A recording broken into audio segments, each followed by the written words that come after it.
friend's wedding. Point number So, two, build a community be of careful how you relationships that speak can to last a people. lifetime. Point number Once one. you say something, Point number you two, never take it back.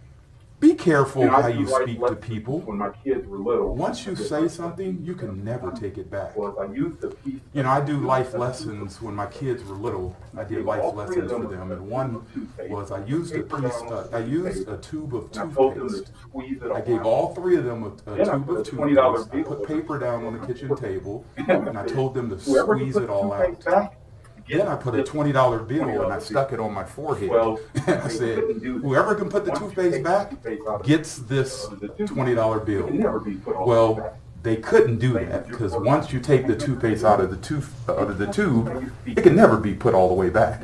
It's the same as your words. So point number two, be careful how you speak to people. Once you say it, you can never take it back. Point number three, I know we're all taking notes. Point number three, take the path less traveled. If everyone is doing it, it doesn't mean it's the right thing. If everyone's doing it, it doesn't mean it's the right thing. In fact, you all have a moral compass inside of you. You know what's right and what's wrong. And typically, if everybody is doing it, it's probably the wrong thing. So point number three, take the path less traveled. Point number four, I'm almost there. It's only 8 points. Point number four, listen to hear and not to speak. What do I mean there?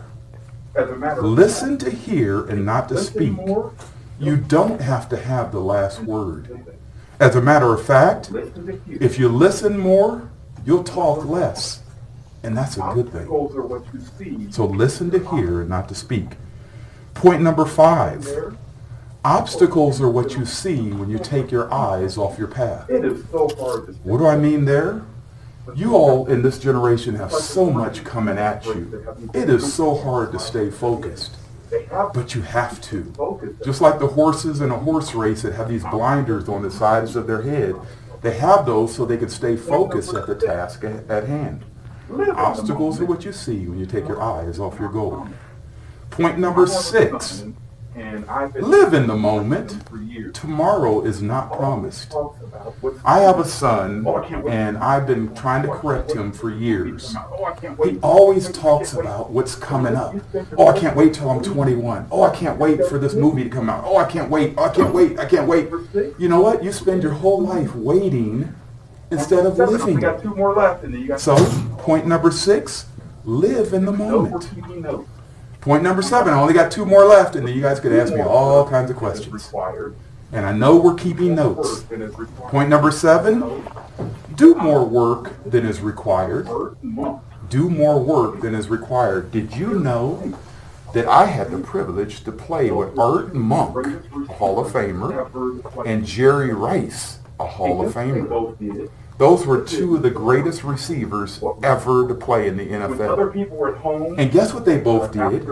They did more work than what was required. When other people were at home after practice, they were at work. They were running laps. Jerry Rice did. I would be leaving the facility in San Francisco after a long day. It would be nightfall. And Jerry would still be out there running around the field. That's doing more work than is required. Both of those guys were super successful. That's the reason.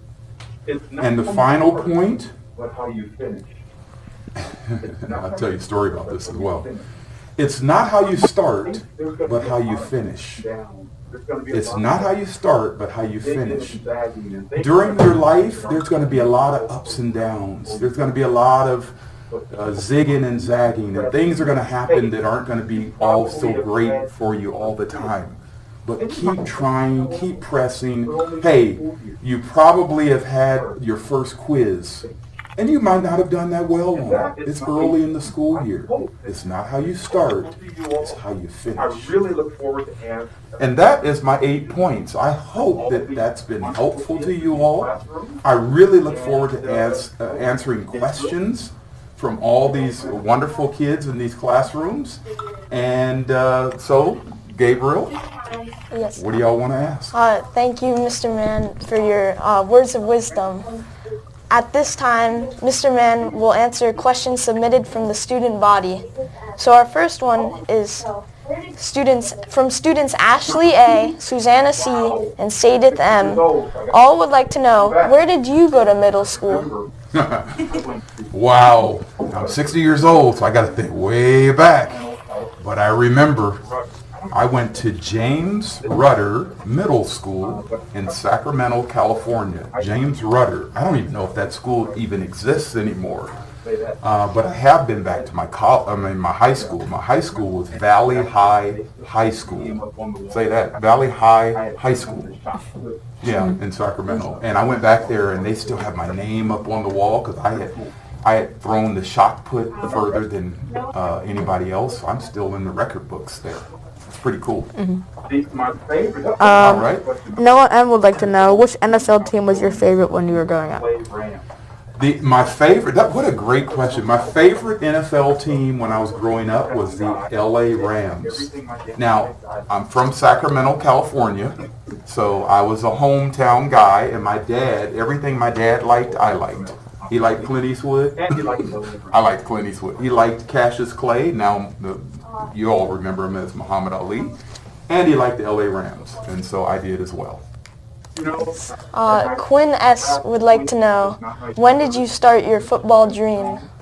You know, my last point is it's not how you start, it's how you finish. Finish strong. Everything I've done in life was slow, was late. I was like a late bloomer. I only played 1 year of high school football. 1 year, my senior year. And then I got a full ride scholarship. That means they paid for everything, to University of Nevada at Reno, where Colin Kaepernick went. And I also got a full ride to Oregon State, the Beavers. I did not go to Oregon State because they were playing on AstroTurf. And back then, I'm talking about a long time ago, the AstroTurf was, you could just rub it like this and your hand would be bloody. It was deadly. It was not pretty. So I went to University of Nevada at Reno, where it was grass, and I could play on, and it wouldn't hurt me. Man. Alyssa I. from the 7th grade would like to know if you went to college. If so, did you use your degree? Man, if she would have asked me that, if you would have asked me that a couple of years ago, I would have been embarrassed. Even on my resume, I say I attended Nevada Reno.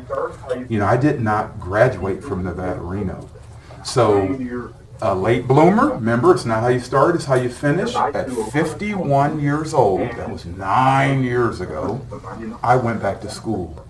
Because I do a lot of talking, and I would always be concerned that somebody in the audience might ask that question. And it was something that I had never finished. And everything I've done in life, I finished. So, it's not how you start, but it's how you finish. I went back to school to Strayer University. I sat in the front row of the class for 3 years. It took me 3 years to get my degree. So at 54, I graduated. I graduated on the dean's list with a 3.4 GPA. And I went back 6 months later and got my master's. So yes, I graduated. A 7th grader, Brianna, would like to know, what do you think that the Washington football team should be called? Well, the three names that they're looking at, I can't say that because I'm been told not to say that, but I've heard the three names. As a part of the alumni, they brought us in and told us, and I can't believe nobody spilled the beans yet, but they haven't. So I'm not going to be the one. But the three names that they've picked, that they're deciding on, I don't like them. But you know what? I didn't like the Washington Wizards either, from the Bullets to the Wizards. But you know what? I've gotten used to it, and now they're the Washington Wizards. So we'll get used to this new name that's going to come out next year. They're going to be able to, Dan Snyder, the owner, is going to be able to sell a lot of paraphernalia, and you will take those shirts off and you'll have the new logo and the name and all that, and they'll make a lot of money selling this stuff to you all. So, Kyan, a 7th grader, asked, what advice do you have for students who aspire to be professional athletes? To be professional athletes, well, let me start with saying this. If I could do it all over again, I wouldn't have played professional football. I'm too smart. You all don't know, but look at my hands. See these? See this? This isn't pretty. Let me show you. See that? That's from football. Do you know that, did you see me sit down? I've had 15 knee operations, 8 and 7. I got a new hip. I've had foot surgery twice. I've got knee replacements in my future. I'm planning for it right now. So I would say to you, if you're going to play a skilled position, you'll probably do well. But if you're going to play on the line like I did, it's brutal. And nobody ever looks at these athletes 30 years later and see how they're struggling in life. It's tough. Now, my mental is sharp. I don't have CTE that I can tell, but that's not to say that it won't develop at some point. So I'm too smart. Knowing what we know now, I'd have been a business owner like I am right now. I own my own business, and I'm an entrepreneur, and that's what I'd be doing. But in order to play professional football, you got to play football. Don't go out and do like I did and play 1 year of high school football and expect to make it. It won't happen. So. A 7th grader, Annie, asks, what was your hardest obstacle during your career? Great question. My hardest obstacle was being coachable. Being coachable. Have you heard that term? There were so many athletes played during my era and that came after me that I watched when I was on the Washington, at that time, Washington Redskins. And they were so much better than I was, but they weren't coachable. What does that mean? That means to believe that that coach has more information than you have and to trust what they're telling you and then execute what they're telling you. Most athletes are a little bit cocky and think they know it all. And that's the first thing that's going to stop you from playing at a higher level. You got to believe that those coaches have information that you need to get, and then you need to just comply to everything they say to you, even though some of it is bad. The next question is from 8th grader Tristan E. Can you explain what the Super Bowl experience was like being in an arena filled with football fans after winning?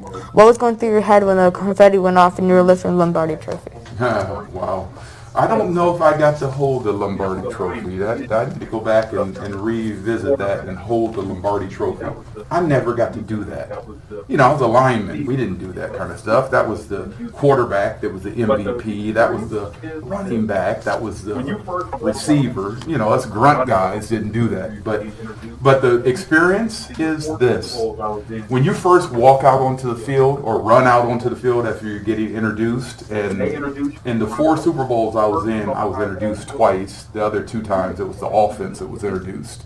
But when they introduce you and you run out, the first thought I had was, who is watching this game that knows me and is saying, hey, I played with him. Hey, I know him. Hey, he was my friend. Hey, he was. So I'm thinking of all the people in the country that are speaking about me and what they remember about me. And then my stomach was in knots. I was so scared. And so it takes that first play when you hit somebody and it kind of knocks the cobwebs out of you and you get excited, then you can play. But initially, you're scared to death. I didn't sleep the night before at all. I was pacing and tossing and turning because the whole world is watching. It's scary until you get that first hit or you take that first hit. In my case, I was giving it. I think a lot of us want to know your thoughts. And 7th grader Justin asked, how do you think the Washington football team will do this season? Great question. And you guys, by the way, classes, these 2 are doing an excellent job. They are holding their own. You guys have made me comfortable. This has been a wonderful experience for me as a speaker starting off this series for this year. So thank you so much. I'm bullish. And you can look that term up. I'm just not sure. I don't want to get too excited and then have them let me down. You know, the last time we won a Super Bowl, it's right here, folks. Mark Rippon and the gang. This is the Super Bowl. I played in Super Bowl 18, 22, 26, and 29. You guys weren't alive then, but I promise you, I played in those. So this is Super Bowl 26 against the Buffalo Bills and the Red Gun offense. Sorry about that. The doggone device. Anyway, so that was the Red Gun offense of Jim Kelly and the Buffalo Bills. And we were not supposed to win that game. But we went out there believing that we stayed together as a team, played together as a team, we could overcome anything. And then we won this Super Bowl. I forgot what the question was. I'm so sorry. How do you think the Washington football team will do this season? I don't think we're going to get to the Super Bowl. So let's take that notch off. But if we get to the playoffs, if we can win our division and then get to the playoffs. Now, this is a big test this week because we're playing the Buffalo Bills, and they're really good. In fact, my new son-in-law is a Buffalo Bill fan. I don't know if that's allowed, but he married my daughter, so I like him. So I become a little bit of a Bills fan. On Sunday, I'm a Washington football team fan. Thank you, Mr. Mann and Grace Covenant, for sharing your time. We have loved having you here with us at Stone. Panther students and staff, thank you for tuning in with us and have a great rest of your day. This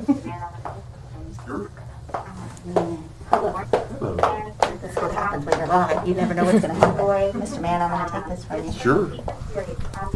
Good morning, students and staff. I hope that you enjoyed this first speaker series. On behalf of our entire Stone team and community, thank you, gentlemen. You did an excellent job. I'm very proud of you. And Mr. Mann, as principal of this building, I'm very, very appreciative of the time that you have given to support this series. Students, you know, I did take notes. See, even the principal follows what she's told to do. And those 8 points, I can't emphasize enough as to what we're really trying to build and sustain here. Topics around kindness, honesty, respect. That's what it's about. We're going to all have different opportunities. We're all going to have decisions that we have to make.